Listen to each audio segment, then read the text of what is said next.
Ravi de vous savoir nombreux en compagnie des programmes de Guérit TV Monde. Mesdames et messieurs, bienvenue au journal. Encore quelques jours et les agents de santé auront à se prononcer sur le choix d'appartenir soit au secteur public ou au secteur privé. Une décision du gouvernement que salue le syndicat unitaire CNHU à travers son secrétaire général Théophile Dossou.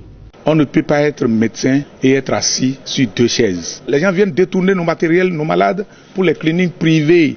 Et c'est ça que le gouvernement dénonce aujourd'hui. Les patients dans les centres publics manquent de leur médecin. Ça veut dire quoi? Le médecin qui est en consultation, qui a des horaires réglementaires de 8h à 15h dans une journée, ne vient pas à l'hôpital jusqu'à 15h. Et ce n'est pas téléphone qu'il informe ses patients que ça fait à la semaine prochaine, parce que chaque médecin a son jour de consultation. Les hôpitaux publics souffrent des médecins, des soignants, des paramédicaux et tout. Lorsque vous êtes payé par l'État et que vous passez à peine un tiers de votre temps là où vous avez votre salaire, c'est un crime contre le pays. Donc cette décision est la bienvenue chez nous. Et nous, notre souhait, que la décision ne s'arrête pas à une proclamation. Donc nous exhortons le gouvernement à prendre le taureau par les cornes dans les 30 jours de délai que lui-même a donné. Pendant que certains vacanciers choisissent de se reposer, d'autres préfèrent mener des activités génératrices de revenus afin de subvenir à leurs besoins. L'antenne régionale Ouémé Plateau de Guérit TV Monde basée à Porto Novo s'en est préoccupée à travers ce reportage. Période de vacances, occasion propice pour se distraire. Une période également pour d'autres de mener des activités lucratives. Je suis en train de vendre pour aider mes parents pour la rentrée. Faut pas dire que comme les parents sont là, comme ils ont l'argent, c'est pas eux qui devaient faire tout, parce que nous devons aider nos parents pour trouver la scolarité et de plus pour trouver l'argent de popote. Dans les rues ou au niveau des feux tricolores, chacun y va selon son activité et les bénéfices diffèrent de l'un à l'autre. Je trouve par jour comme bénéfice 1000 francs. Je trouve 1500 par jour comme les bénéfices.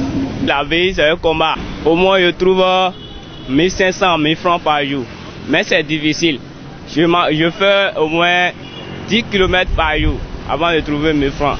Ces apprenants qui luttent pour leur avenir développent ainsi l'esprit d'entreprise, gage d'un lendemain meilleur.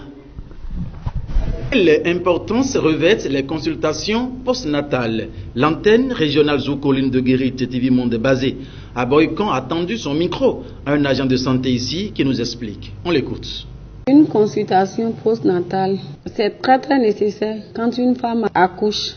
Elle doit amener son bébé et elle-même voir son gynécologue ou bien voir sa sage-femme pour qu'on la consulte. Il y a des femmes, si elles sont en état là, elles ne viennent même pas à la consultation. Tout ça là peut causer une augmentation de la tension artérielle. Elle peut avoir l'éclampsie post-abortum et c'est très dangereux. Et il y a des infections en ce moment. Il y aura encore l'anémie. Je veux dire à nos collègues, sages-femmes, infirmières ou aides, de conseiller à ces femmes, si elles accouchent, que c'est nécessaire de venir à la consultation. Ce n'est pas seulement pour la vaccination des enfants. Dernier élément dans ce journal, amis téléspectateurs de Guérit TV Monde. Dakwe Sossou, victime de son soutien indéfectible à Talon, c'est à cette interrogation que Ilyas Adeleke et Shamsdine Badarou ont apporté une réponse à travers ce numéro de votre émission Instanté dont nous vous invitons ici à suivre un extrait.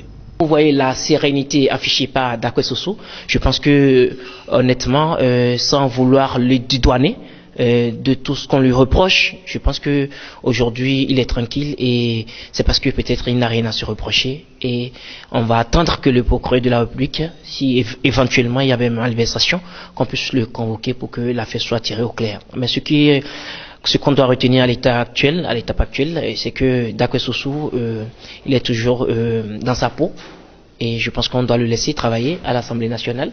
Ainsi se referme ce journal sur Guérit TV Monde pour le compte de ce mercredi 8 août 2018. Merci d'avoir été des nôtres. À demain pour une nouvelle édition. Au revoir.